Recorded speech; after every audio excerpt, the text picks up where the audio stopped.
بسم الله الرحمن الرحيم.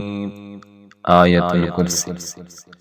الله لا إله إلا هو الحي القيوم، لا تأخذه سنة ولا نوم، له ما في السماوات وما في الأرض.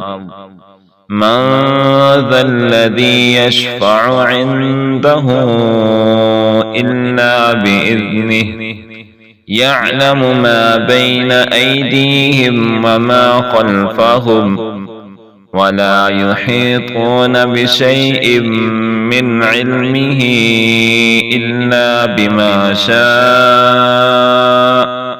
وسع كرسيه السماوات والأرض، ولا يؤوده حفظهما وهو العلي العظيم.